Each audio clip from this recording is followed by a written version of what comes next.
Oh man, all of that energy and excitement, it's time to, I suppose, get inspired in the kitchen. If you're looking for some meat-free Monday inspiration, then you've come to the right place because we do have just what you need. Our sticky aubergine meatballs pack a flavor punch. Yes, they do. And you won't even miss the meat. Trust me. I know all the meat eaters out there like, oh no, okay, take it easy, slow down.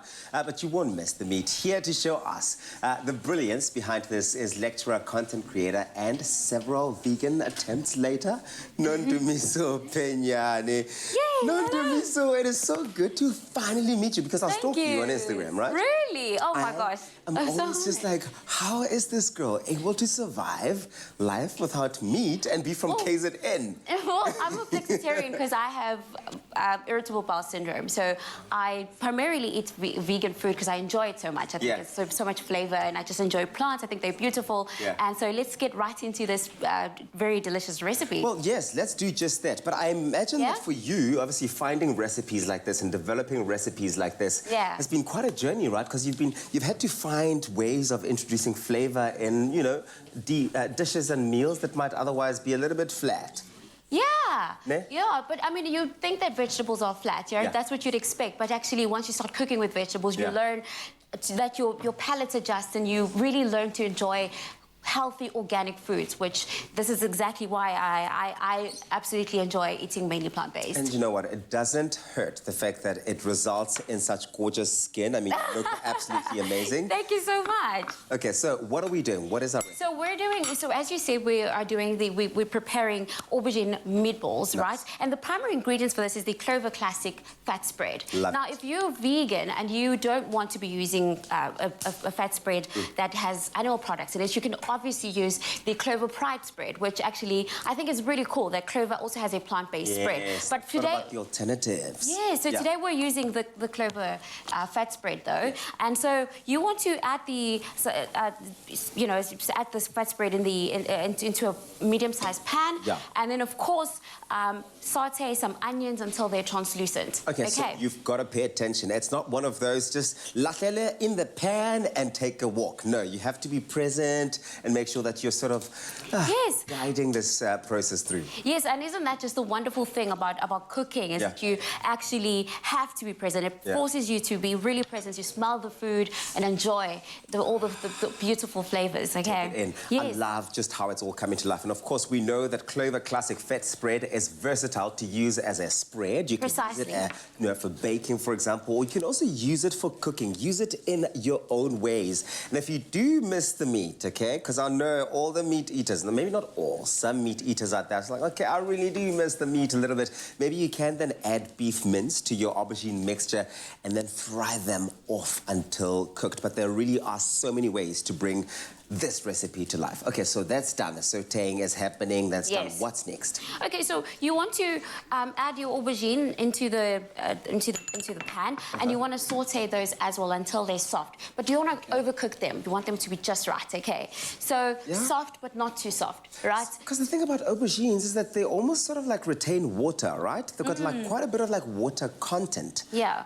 And so you want to make sure, I imagine, is that why you're introducing your ingredients like one at a time? So onions first and not all at the same time. Yes. And it's always a good idea to just saute the onions first before you cook.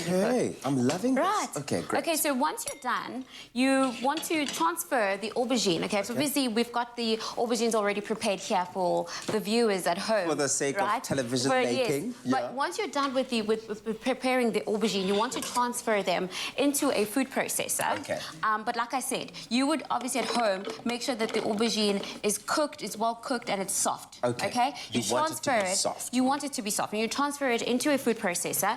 And to the food processor, you're going to add your breadcrumbs and some coriander just to give it that citrusy flavor. So far, I've got to tell you, you've got my full attention because everything I'm seeing here is just screaming health, vitality, youth, nutrition, lovely nutrition, good things. Long life. Yes. Okay. Then you want to pulse the food processor a couple of times to make sure that all the ingredients are well incorporated. All right. Great. Okay. Right. What do I do? How can I help you out with this? Okay. Can you please heat up this pan right here? I think that's easy enough. Yeah. Add some classic spread. Fantastic. Okay. Yeah. And then of course we want to be in the meantime sautéing these tender stem broccoli. Nice. Okay, tender stem broccoli is very delicious. And by the way. broccoli, the thing is, I mean, obviously, again, it's one of those. Woo-wee, you can see that I don't spend as much time in the kitchen as I should be. Oh gosh. But look, eventually I do get it right. But I was going to say that broccoli is one of those you really do want to make sure that you pay attention because it can also like go very quickly if you're not there and present, right? Yeah. Okay, yes, you always want to make sure that your vegetables are not overcooked, so they still need to be a bit crunchy. Okay. Okay, so once you've processed the aubergine mix, you want to roll them up into beautiful balls, and then you want to put them on a surface, preferably a plate. Okay. And you want to cover the plate in cling wrap. Okay, so that the aubergine don't stick to the plate. Okay. Then you want to put them in the fridge for about 30 minutes to set. Okay. 30 minutes to set. Yes. Okay, at room temperature. So you wouldn't put them in the fridge. You put them in the fridge. Okay. You put them in the fridge. Oh, fridge. And in the meantime, while you are busy with the broccoli, you could also be preparing your egg noodles.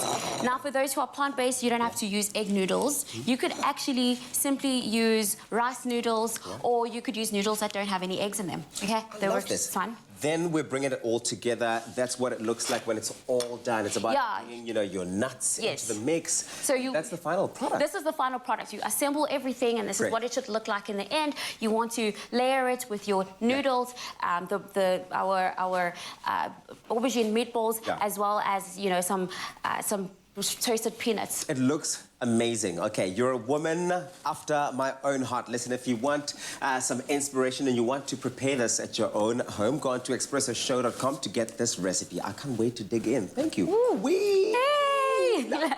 Yes. So, we've had classic fashion from Timby, classic cars, thanks Chad, and we've seen classic hairstyles.